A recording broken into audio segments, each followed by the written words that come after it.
Bienvenue sur Africa 24 pour cette nouvelle édition du 12-15. Voici les titres. La secrétaire générale de l'Organisation internationale de la francophonie, Michaëlle Jean, a entamé une visite officielle au Cameroun pour réaffirmer sa solidarité avec le pays dans sa lutte contre Boko Haram.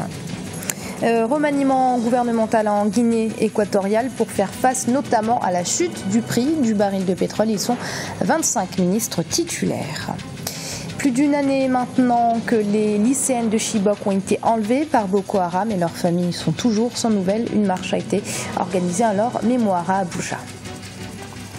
Mais tout d'abord, avant de développer ces titres, sachez qu'au Mali, un camp de la MINUSMA a été victime d'un attentat. Ce mercredi 15 avril, un véhicule conduit par un kamikaze a explosé aux abords du camp. 3 civils ont été tués et 16 personnes ont été blessées, dont 9 casques bleus nigériens.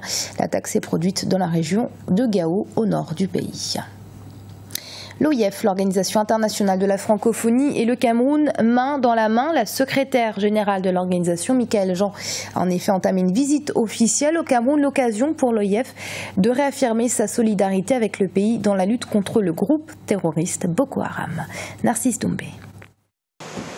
En visite de travail depuis ce lundi au Cameroun, Michaëlle Jean, secrétaire générale de l'Organisation internationale de la francophonie, a été reçue par le président de la République Paul Biya au Palais de la République. Occasion pour elle de réaffirmer la solidarité de l'Organisation internationale de la francophonie avec le Cameroun dans la lutte contre le groupe terroriste Boko Haram. Je viens aussi dire au peuple camerounais qu'il n'est pas seul.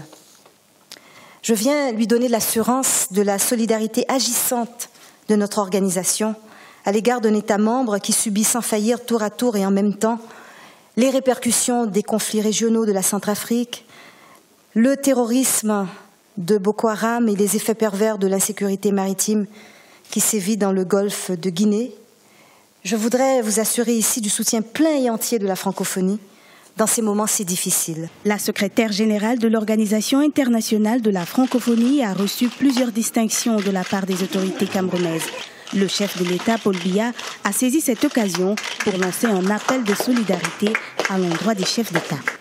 C'est pourquoi j'ai plaidé à Dakar pour que la solidarité qui nous unit s'exerce de manière concrète, soutenue et durable dans le domaine du développement. C'est dans le même esprit qu'à Montreux, j'ai proposé la création d'un fonds de solidarité en faveur des pays victimes des catastrophes. La visite de la secrétaire générale de l'Organisation internationale de la francophonie au Cameroun s'achève le 16 avril. Michaëlle Jean aura l'occasion de rencontrer les autorités camerounaises, des organisations de la société civile et des opérateurs économiques. C'est une réponse à la crise économique. Il s'agit du remaniement gouvernemental en Guinée équatoriale. La nouvelle équipe est désormais connue. Elle est composée de 25 ministres titulaires. Serge Kofi, notre correspondant en Guinée équatoriale.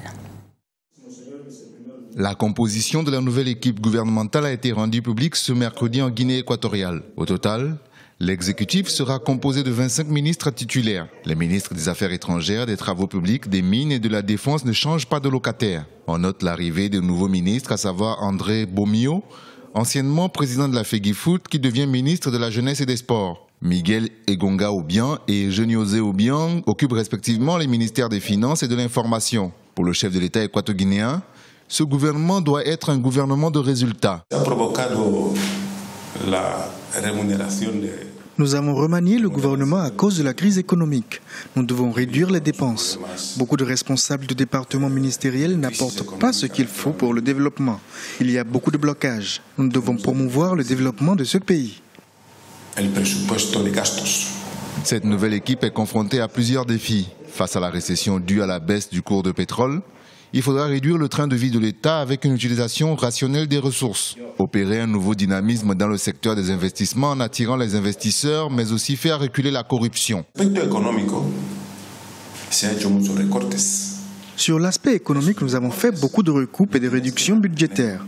Des réductions que vous devez maintenir et respecter. Il faut augmenter les entrées. Plusieurs départements peuvent favoriser les entrées financières. Il y a énormément de défis. Mais beaucoup de fonctionnaires détournent de l'argent. Il y a trop de corruption. Je souhaite que la nouvelle équipe lutte contre la corruption.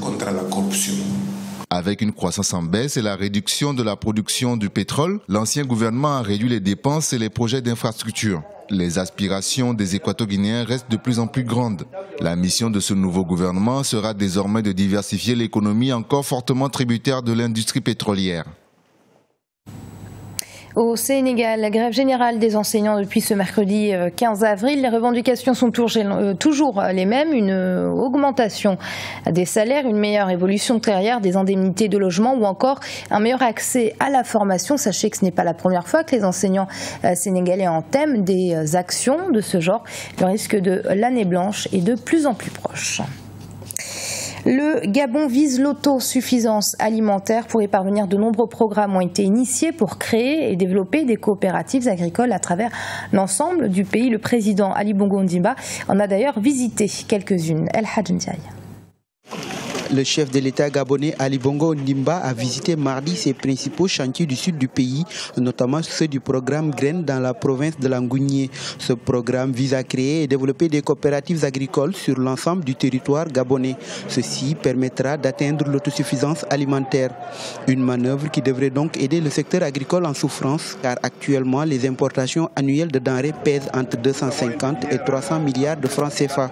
Nous avons vu 3 différents sites ce matin et cela consacre bien une chose, c'est que le Gabon vert est en marche, est en route, mais ainsi que le Gabon industriel. Et les deux sont combinés sur les projets que nous venons de voir.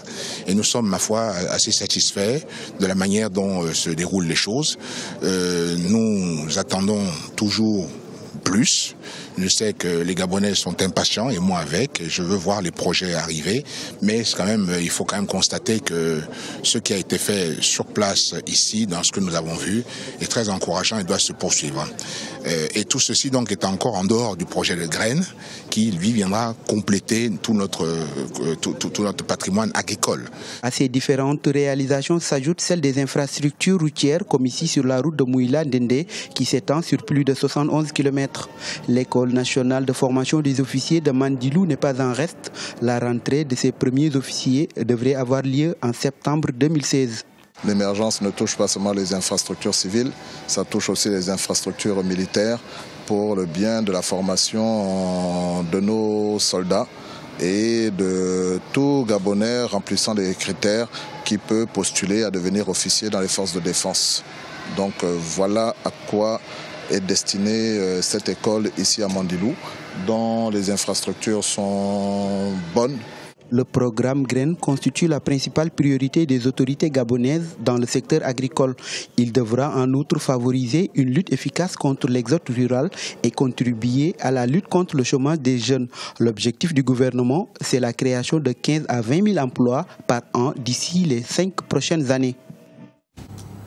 Les familles nigérianes, toujours sans nouvelles des lycéennes de Chibok. Elles ont été enlevées, nous vous le rappelons, le 14 avril 2014 par Boko Haram et plus d'un an après ce drame, ces 219 jeunes filles restent introuvables. Une marche pacifique a été organisée en leur mémoire à Abuja. Reportage de notre correspondante au Nigeria, Afolake Oyinloye. Un an après l'enlèvement des lycéennes de Chibok, la désolation est toujours présente dans les familles. À travers une marche organisée mardi, les parents des filles enlevées entendent manifester leur douleur et même leur colère encore intense. Je représente Saratou Dada, une des filles enlevées. Nous avons besoin du gouvernement fédéral pour nous aider à ramener nos sœurs. Elles doivent retourner à l'école. La marche vise aussi à susciter encore plus d'efforts de la part du gouvernement en vue de retrouver et de rendre ces filles à leur famille. Elle a abouti au ministère de l'Éducation, mais les manifestants n'ont pas été autorisés à entrer dans l'enceinte du ministère. Nouveau motif de déception pour les marcheurs. Cela signifie beaucoup pour moi parce que ce sont des filles comme moi qui ont tout perdu et rien n'a été fait à ce sujet. La secte Boko Haram défie depuis plusieurs années le Nigeria à travers des attaques meurtrières. Les efforts du gouvernement pour la démanteler semblent inefficaces. Boko Haram considère le modernisme comme impur et veut instaurer un califat dans le nord-est du Nigeria. Ce journal a été préparé par l'ensemble de la rédaction. Merci de l'avoir suivi. Restez sur Africa 24 dans un instant, une nouvelle édition de l'actualité.